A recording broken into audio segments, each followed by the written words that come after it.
Hello everyone, welcome to knowledge plus. इस video में NCERT class 8 geography chapter 5 पढ़ने जा रहे हैं। आज का हमारा टॉपिक है इंडस्ट्रीज। कल हम लोग एग्रीकल्चर के बारे में पढ़े थे, आज हम लोग इंडस्ट्रीज के बारे में पढ़ने जा रहे हैं। तो जैसा कि हम लोग कल पढ़े थे कि पूरी इकोनॉमिक एक्टिविटी को 3 सेक्टर में बांटा जाता है, प्राइमरी सेक्टर, सेकेंडरी सेक्टर और टर्शियरी सेक्टर।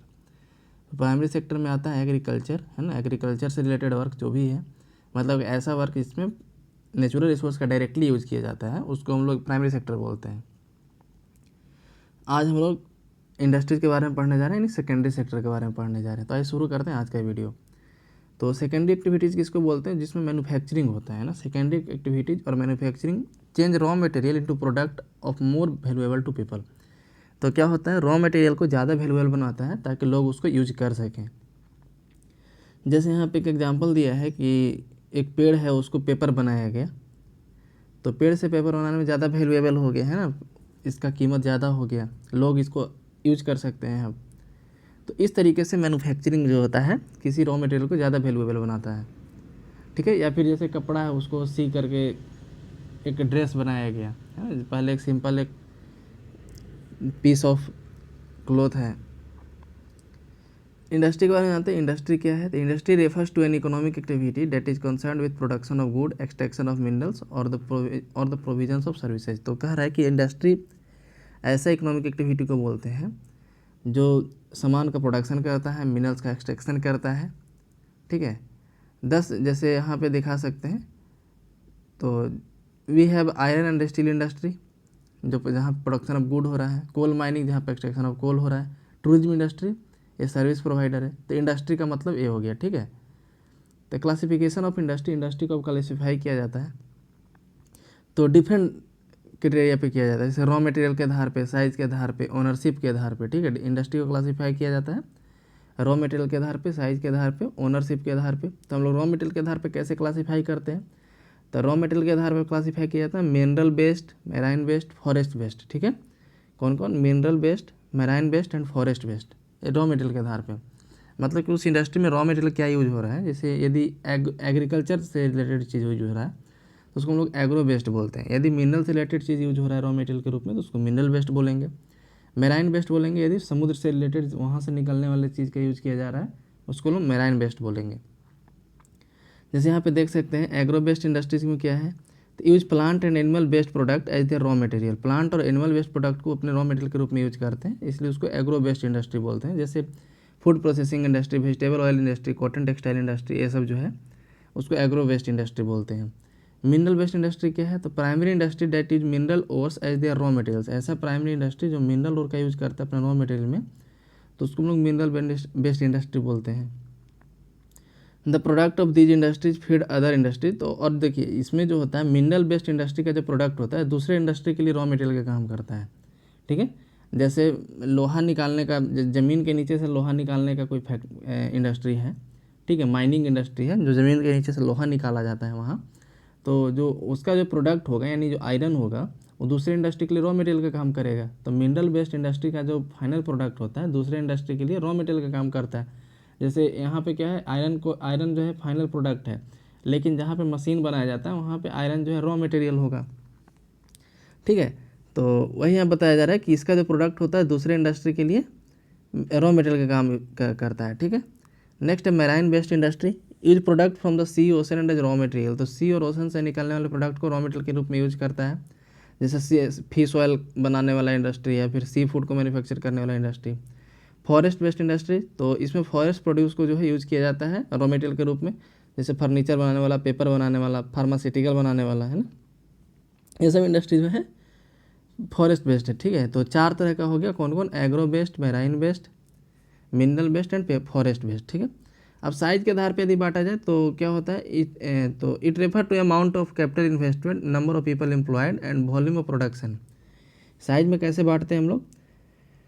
तो कितना कैपिटल, कितना पूंजी लगाया गया है, कितने लोग एम्प्लॉयड हैं, या फिर कितना वॉल्यूम ऑफ प्रोडक्शन हो रहा है, कितना प्रोडक्शन हो रहा है, ये तीनों के आधार पर साइज पे हम बांटते हैं।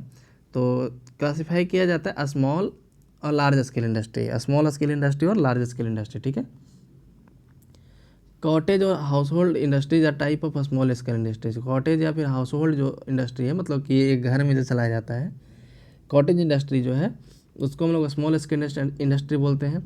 जहाँ पे प्रोडक्ट को बाय हैंड बनाया जाता है ना, manufactured by hand by the artisans, जैसे बास्केट वीविंग, पॉटरी, कुम्हार वाला जो इंडस्ट्री होता है मिट्टी के बर्तन बनाने वाला, और भी दूसरे हैंडीक्राफ्ट का जो इंडस्ट्री होता है, कॉटेज इंडस्ट्री का एग्जांपल है। इसमें क्या होता है, लेस अमाउंट ऑफ कैपिटल, कम पैसा लगता है, कम टेक्नोलॉजी लगता है, ठीक है।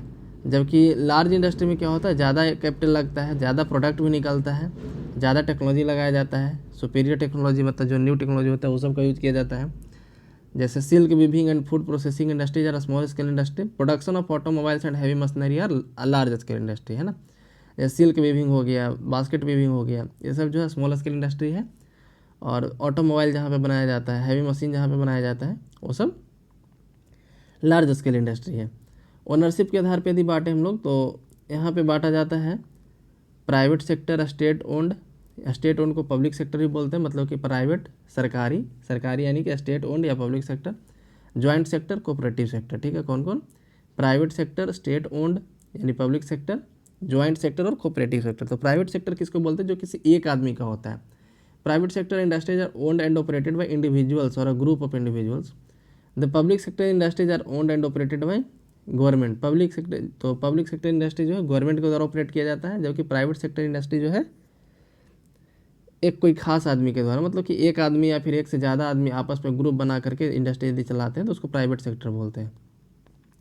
जैसे यहाँ पे दिखा रहा है कि हिंदुस्तान एरोनॉटिक्स लिमिटेड जो है या फिर steel authority of India limited, ये पब्लिक सेक्टर कंपनी है। जॉइंट इंडस्ट्री किसको बोलते हैं, तो इसको ओन किया जाता है, joint industries are owned and operated by state and individual. तो सरकार और कोई प्राइवेट आदमी है ना, सरकार और आदमी दोनों का इसमें कुछ ना कुछ हिस्सेदारी होता है, दोनों मिलकर जब चलाते हैं तो उसको हम लोग बोलते हैं जॉइंट इंडस्ट्री। जैसे मारुति जो है, जिसका 4 व्हीलर आता है, एक जॉइंट सेक्टर का इंडस्ट्री है, ठीक है।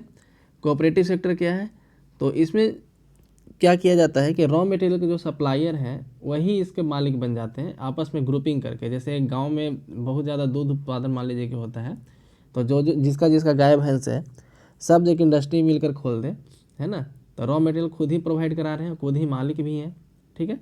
तो इसलिए इसको कोऑपरेटिव सेक्टर बोलते हैं। जो भी फ़ायदा होता है वो हर किसी का होता है बराबर बराबर, है ना।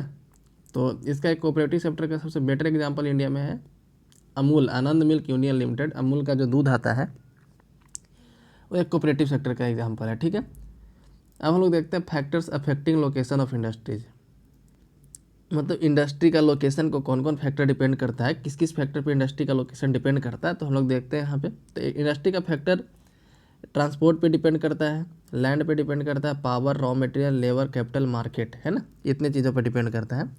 जैसे वहाँ सबसे पहले वहाँ पे रॉ मटेरियल मिलता है कि नहीं, रॉ मटेरियल कितना दूर है वहाँ से, वहाँ पे लेबर कैसा है, महंगा है, सस्ता है ना, वहाँ पे मजदूरी कितना है, कितना इन्वेस्ट करना पड़ेगा, वहाँ पे बिजली का क्या साधन है, ज़मीन का क्या रेट है, आसानी से मिल जाता है, महंगा मिलता है ना, ट्रांसपोर्ट फैसिलिटी ठीक है कि नहीं, इन सभी बातों पे इंडस्ट्री जो है डिपेंड करता है, ठीक है। तो factor affecting location of industries are ability of raw material, land, water, labour, power, capital, transport and market. Industries are situated where some or all of this factor easily available. Industry वहाँ पे setup किया जाता है जहाँ जहाँ पे इसमें से सारे तो मिलना मुश्किल है, लेकिन कुछ भी 2-4 भी इसमें से एक आध दो भी फैक्टर यदि आसानी से फुलफिल हो जाता है तो वहाँ पे इंडस्ट्री सेटअप किया जा सकता है, ठीक है। इंडस्ट्रियल सिस्टम क्या है, तो नज़दीक नज़दीक बहुत सारे इंडस्ट्री होना, ठीक है, उसको इंडस्ट्रियल सिस्टम बोलते हैं। An industrial system consist of input, process and output, sorry उसको इंडस्ट्रियल रीजन बोलते हैं, नज़दीक नज़दीक होना, ठीक है, एक ही एरिया में कॉन्सेंट्रेटेड होना इंडस्ट्री को, उसको इंडस्ट्रियल रीजन बोलते हैं। इंडस्ट्रियल सिस्टम कुछ और चीज़ है। तो इस पूरे प्रोसेस को, इनपुट, प्रोसेस और आउटपुट, इसको हम लोग इंडस्ट्रियल सिस्टम बोलते हैं। इनपुट क्या है, raw material, labour, land, transport, ये सब इनपुट है। प्रोसेस क्या है, तो इसमें बहुत सारा एक्टिविटी होता है रॉ मटेरियल को फिनिश्ड गुड तक बनाने में, है ना, जो भी वहाँ पे प्रोसेस किया जाता है, वो प्रोसेस हुआ, जो फाइनल प्रोडक्ट निकला उसको हम लोग आउटपुट बोलते हैं, ठीक है। जैसे एक एग्जांपल लिया जा रहा है टेक्सटाइल इंडस्ट्री के रूप में, तो इनपुट क्या होगा, cotton, human labour, factory, transport cost, ये सब इनपुट कहलाएगा। प्रोसेस क्या होगा, तो ginning, spinning, weaving, dyeing, printing, ये सब जो होगा उसका प्रोसेस होगा। और जो कपड़ा निकलेगा, जो हम लोग शर्ट पहनते हैं, है ना, ये उसका आउटपुट हो जाएगा। तो इस पूरे को हम लोग इंडस्ट्रियल सिस्टम बोलते हैं। इंडस्ट्रियल रीजन क्या है, तो जहाँ पे एक ही मतलब कि एक ही एरिया में जहाँ पे ज़्यादा कॉन्सेंट्रेटेड नंबर में इंडस्ट्री होते हैं, जहाँ पे काफ़ी क्लोज इंडस्ट्री होते हैं, उसको हम लोग इंडस्ट्रियल रीजन बोलते हैं, ताकि एक इंडस्ट्री दूसरे इंडस्ट्री का बेनिफिट ले सके। ठीक है, जैसे हम बताया था ना कि एक इंडस्ट्री का रॉ मटेरियल दूसरे इंडस्ट्री के लिए फिनिश्ड गुड होता है। ठीक है, तो जैसे आयरन इंडस्ट्री का जो फिनिश्ड गुड है, फाइनल प्रोडक्ट है, वो जो है मशीनरी इंडस्ट्री के लिए रॉ मटेरियल है। इस तरीके से यहाँ पे देख सकते हैं। तो दुनिया में मेजर इंडस्ट्रियल रीजन यहाँ पे मैप के सहारे दिखाया गया है। जो जो ब्लैक कलर में दिख रहा है उसको हम लोग इंडस्ट्रियल रीजन बोलते हैं। ठीक है, तो इंडिया में देख सकते हैं यहाँ पे इस तरीके से इंडस्ट्रियल रीजन है। ठीक है, अमेरिका काफ़ी ज़्यादा इंडस्ट्रियलाइज्ड है, यहाँ पे देख सकते हैं। इंडस्ट्रियल रीजन जो है अधिकांशतः सीपोर्ट के नज़दीक होते हैं या फिर कोल फील्ड्स के नज़दीक होते हैं। इंडिया में भी कई इंडस्ट्रियल रीजन है, जैसे मुंबई पुणे क्लस्टर, बंगलोर तमिलनाडु, हुगली रीजन, हुगली यानी कोलकाता वाला रीजन, अहमदाबाद बड़ौदा रीजन, छोटा Nagpur industrial belt, Visakhapatnam Guntur belt, Gurgaon belt, है ना, ये सब जो है। यहाँ पे नेक्स्ट यहाँ पे दिखाया जा रहा है इंडस्ट्रियल डिजास्टर के बारे में। तो इंडस्ट्री से सिर्फ फ़ायदा ही नहीं है, फ़ायदा क्या क्या है कि उससे जॉब आता है, देश का इकोनॉमी बढ़ता है, लेकिन उससे कुछ घटा भी है। जैसे डिजास्टर, उसमें आपदा मतलब कि उसमें कोई एक्सीडेंट होने का डर लगा रहता है। जैसे एक फेमस एक्सीडेंट है इंडिया का, भोपाल गैस ट्रेजेडी। इसमें क्या हुआ था कि एक फैक्ट्री था यूनियन कार्बाइड नाम का, वहाँ से एक गैस निकल गया जिसका नाम था मिथाइल आइसोसाइनाइड। उसके साथ हाइड्रोजन आइसोसाइनाइड भी निकला था, लेकिन मेनली मिथाइल आइसोसाइनाइड ही निकला था 3 दिसंबर 1984 को, जिसमें कई लोगों की जान चल गई थी। रात को निकला था। ठीक है, तो एक गैस लीक हो गया था मिथाइल आइसोसाइनाइड नाम का, भोपाल में हुआ था 3 दिसंबर 1984 को रात को 12:30 बजे के आसपास। तो इसलिए इसको भोपाल गैस ट्रेजेडी के नाम से जाना था। इसमें कई लोगों को जान गई थी, है ना। उसी तरह से चाइना के एक्सीडेंट के बारे में बताया गया कि 23 दिसंबर 2005 को एक गैस निकला था चाइना में। ठीक है, उस कारण से भी बहुत लोगों को जान गया था। तो इस तरीके से देख सकते हैं इंडस्ट्री से सिर्फ फ़ायदा ही नहीं, घटा भी है। और यहाँ पे कुछ उपाय सुझाए गए हैं कि किस तरीके से हम लोग डिजास्टर को रोक सकते हैं, रिस्क रिडक्शन कर सकते हैं। तो जहाँ पे डेंसली पॉपुलेटेड एरिया है वहाँ से इंडस्ट्री को दूर रखें।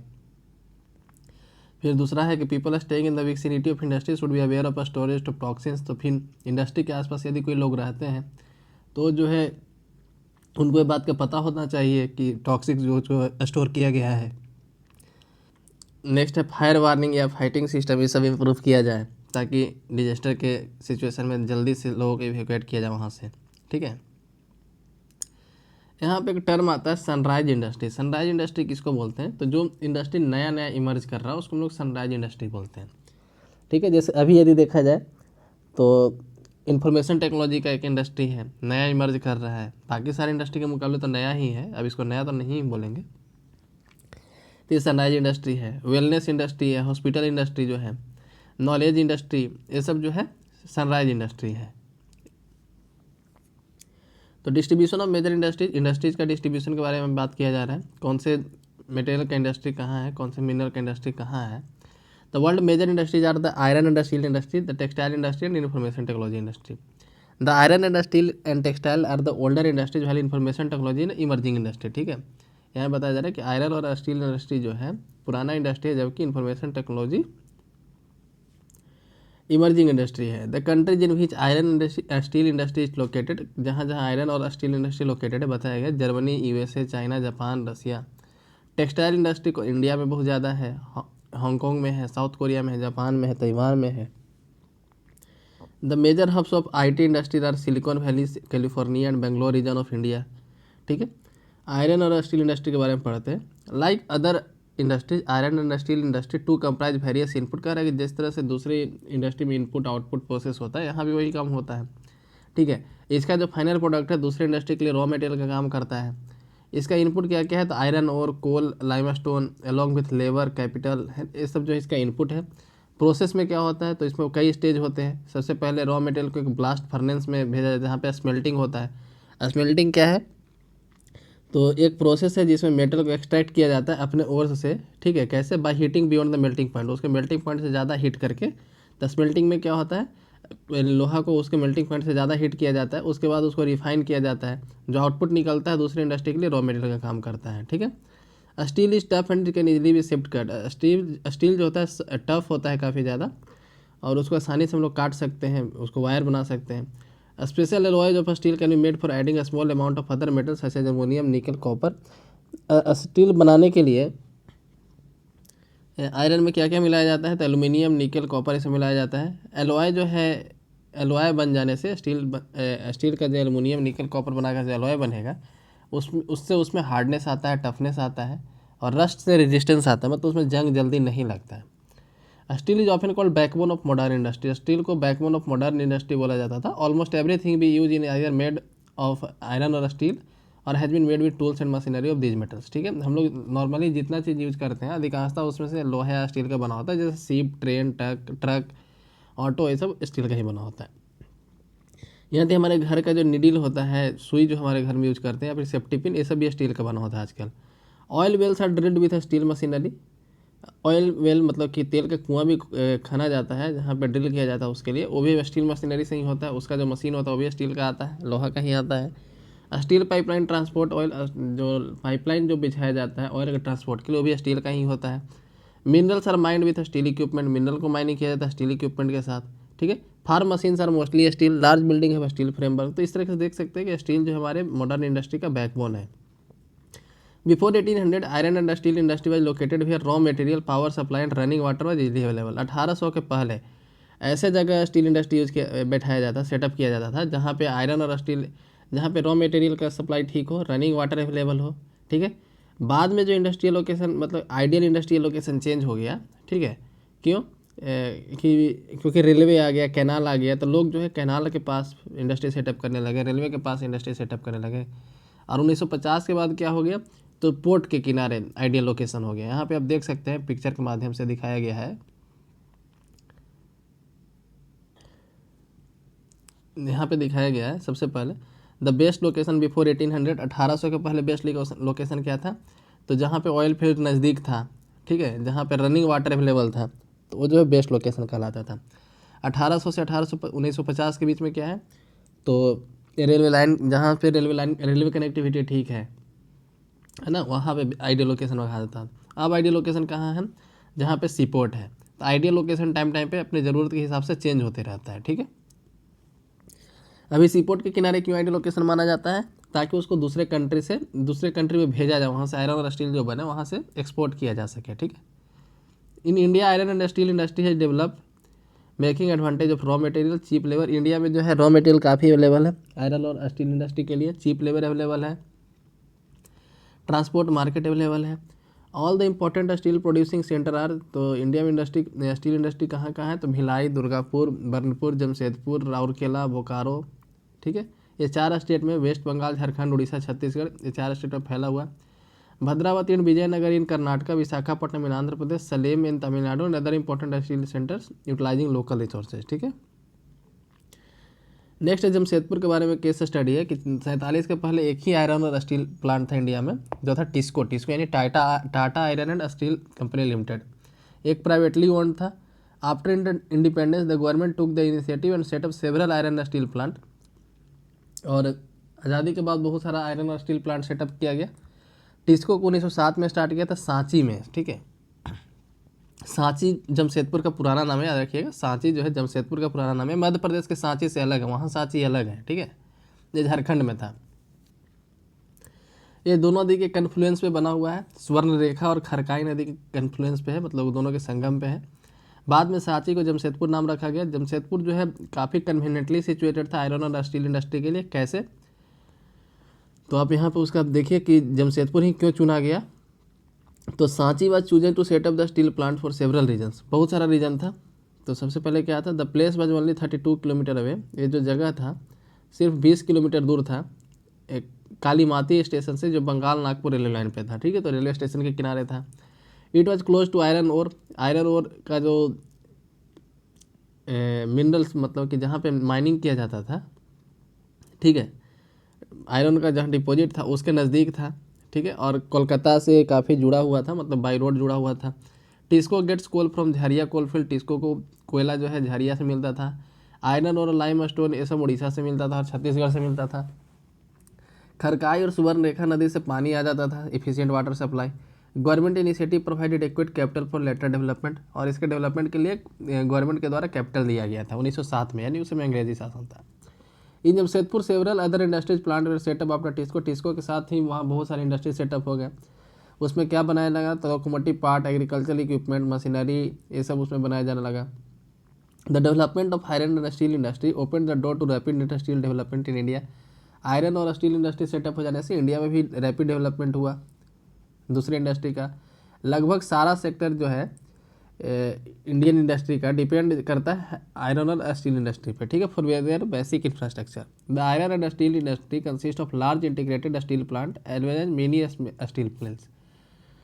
It also include secondary producer, rolling mills and ancillary industries. तो यहाँ बताया जा रहा है कि इंडिया में जो आयरन और स्टील इंडस्ट्री है, ठीक है, उसमें कई बड़े बड़े स्टील प्लांट, यहाँ तक कि छोटे छोटे स्टील प्लांट भी आते हैं, ठीक है। नेक्स्ट है पिट्सबर्ग के बारे में। तो it is an important steel city of United Kingdom, state of America. USA में एक इंपॉर्टेंट सिटी है, स्टील सिटी है पिट्सबर्ग, यूएसए में है, ठीक है। The steel industry at Pittsburgh enjoy locational advantage. Some of the raw material such as coal is available locally, वहाँ पे काफ़ी ज़्यादा मिनरल पाया जाता है आसपास में ही, ठीक है। तो यहाँ पे बताया जा रहा है कि कोयला वहाँ पे लोकली मिल जाता है। लोहा जो है आता है मिनेसोटा से, मिनेसोटा कोई जगह होगा वहाँ से लगभग 1500 किलोमीटर दूर है पिट्सबर्ग से। Between these mines and Pittsburgh is the only world best routes for shipping are cheaply. इसके बीच में जो है दुनिया का सबसे अच्छा जो है शिपिंग रूट है, काफ़ी सस्ता है। जो ग्रेट लेक है वहाँ पे, ग्रेट लेक के बारे में पढ़े होंगे, 5-6 लेक उसमें है, जैसे lake Michigan, lake superior, lake ओरी, लेक एंटेरियो, इस तरीके से है ना, यहाँ पे दिखाया भी गया है। सुपीरियर, हुरोन, ओंटेरियो, मिशिगन और एरी, ठीक है। इसमें लेक सुपीरियर सबसे बड़ा है, तो उसके कारण से, वाटरवे के कारण से इस दोनों के बीच का जो कनेक्शन है काफ़ी सस्ता है, जो कम्युनिकेशन होता है। Trains carry the ore from Great Lake to Pittsburgh area. The Ohio and Monongahela and Allegheny rivers provide the adequate water supply, ठीक है। कौन कौन नदी से पानी आता है, तो ओहियो, मोनोगेला, एलेघेनी, ये सब नदी का नाम है वहाँ का। Today very few of large steel mills are in Pittsburgh itself. They are located in valley of Monongahela and Allegheny rivers. तो आप जो है ना, काफ़ी कम मिल जो है पिट्सबर्ग में बाकी दूसरे मुकाबले सिचुएटेड है, क्योंकि बहुत सारा जो है अब मोनोगेल्हा के वैली में ही या फिर एलेघेनी रिवर के वैली में ही सिचुएटेड हो चुका है। Finished steel is transported to the market by both land and water routes. Pittsburgh area has many factories other than steel mills. Pittsburgh area में काफ़ी ज़्यादा फैक्ट्री है स्टील मिल के अलावा भी। These use steel as their raw material to make their many different equipment such as rail road equipment, heavy machinery and rails, ठीक है। इसमें जो है स्टील को रॉ मटेरियल के रूप में यूज किया जाता है। नेक्स्ट है कॉटन टेक्सटाइल इंडस्ट्री। हम लोग स्टील इंडस्ट्री का 2 एग्जाम्पल देखें, एक इंडिया का, एक अमेरिका का। अब हम लोग कॉटन इंडस्ट्री के बारे में पढ़ने जा रहे हैं। तो weaving cloth from yarn is an ancient art, ये काफ़ी पुराना आर्ट है ना, धागा से कपड़ा बनाना, यार्न से। Cotton, wool, silk, jute, flax has been used for making cloth, कपड़ा बनाने के लिए सबका यूज होता आ रहा है। Textile industry can be divided on the basis of raw material use in them. Textile industry को बांटा जा सकता है कि उसमें कौन सा रॉ मटेरियल यूज होता है, इस आधार पर बांटा जा सकता है, ठीक है। Fibres are the raw materials of textile industry. Fibre जो है रॉ मटेरियल है टेक्सटाइल इंडस्ट्री का। फाइबर्स जो है नेचुरल भी हो सकता है, मैन मेड भी हो सकता है। Natural fibres are obtained from wool, silk, cotton, linen, jute, ये सब जो है नेचुरल फाइबर है। मैन मेड फाइबर क्या है, तो नायलॉन, पॉलिस्टर, ये सब मैन मेड फाइबर है। इंडिया में भी देखा जाए या फिर दुनिया में देखा जाए तो कॉटन टेक्सटाइल इंडस्ट्री सबसे पुराना इंडस्ट्री में से एक है। और इंडस्ट्रियल इवोल्यूशन तक, till the industrial evolution 20th century, cotton cloth was made using hand spinning techniques. तो उसको हाथ से बनाया था, हैंडलूम से बनाया जाता था। 18th सेंचुरी में पावर लूम आया, मतलब वो बिजली से या फिर मशीन से चलाया जाने लगा, पहले ब्रिटेन में, बाद में फिर दुनिया के दूसरे पार्ट में। आज इंडिया, चाइना, जापान और यूएसए जो है इंपॉर्टेंट प्रोड्यूसर है कॉटन टेक्सटाइल का।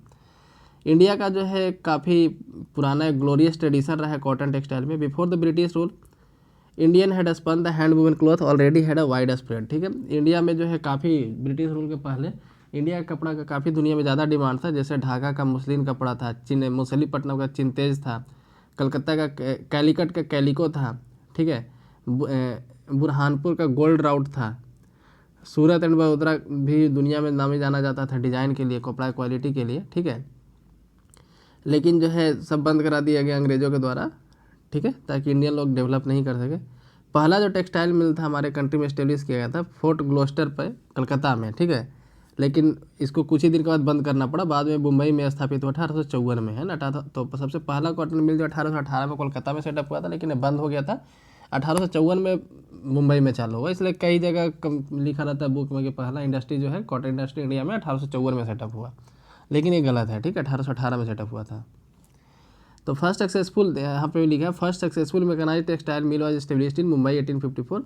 The warm and moist climate, a port of importing machinery, availability of raw material.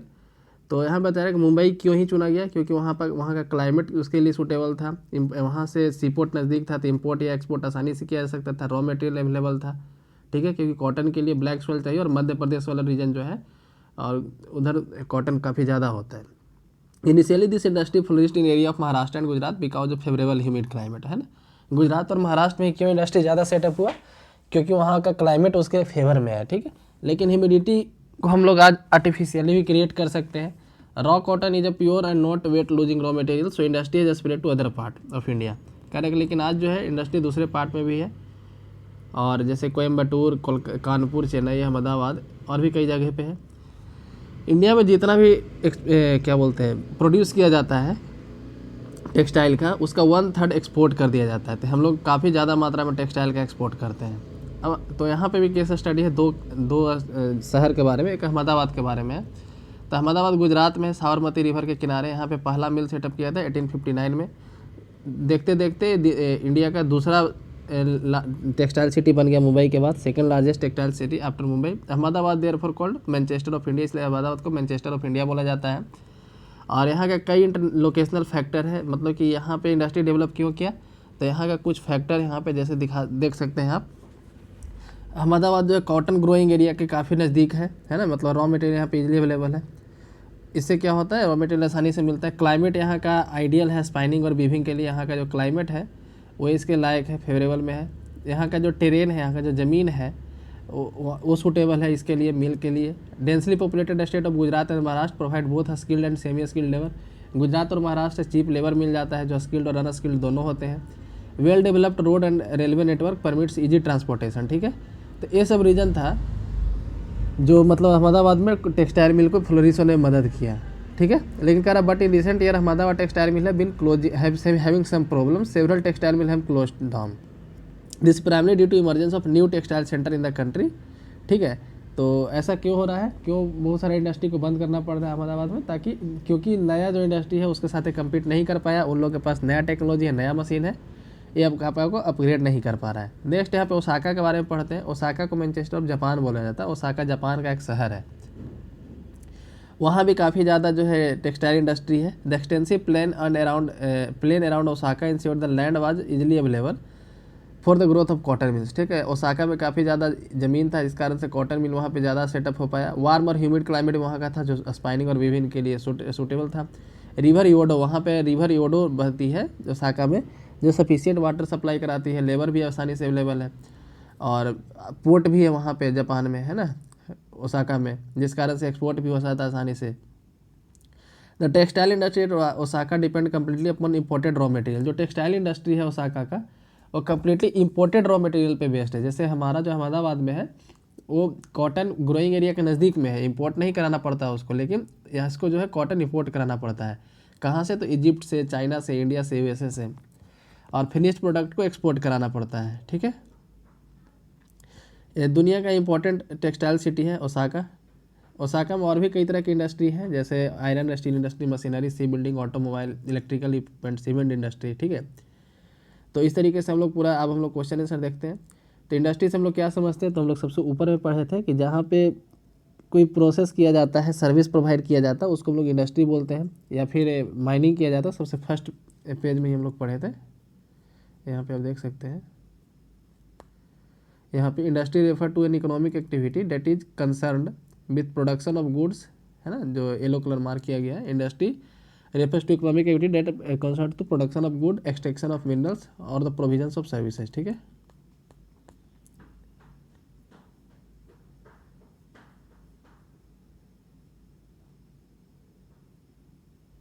Next है what are the main factor which influence the location of industry. तो land, labour, water, raw material, ये सब लिख सकते हैं। Which industries offer refer to backbone of modern industry and why. तो steel industry, और reason लिखेंगे क्योंकि हर जगह स्टील का यूज करते हैं, हर एक इंडस्ट्री में जो मशीन होता है स्टील का बना होता है। Why cotton textile industry rapidly expanded in Mumbai. तो उसके लिए जो फैक्टर पीछे लिखा हुआ था, पानी अवेलेबल है इजिली एक्सपोर्ट करने के लिए, सी अवेलेबल है, रॉ मटेरियल नज़दीक में मिलता है, लेबर चीप लेबर अवेलेबल है ना। फोर्ट ग्लोस्टर कहाँ है? तो फोर्ट ग्लोस्टर वेस्ट बंगाल में है, कोलकाता के नज़दीक है। Which one of the following natural fibre कौन है? तो जूट है, ठीक है। तो इसी के साथ आज का चैप्टर समाप्त होता है। वीडियो आपको कैसा लगा कमेंट सेक्शन में जरूर बताएं। वीडियो को पूरा देखने के लिए धन्यवाद। चैनल को सब्सक्राइब करें, वीडियो को लाइक करें।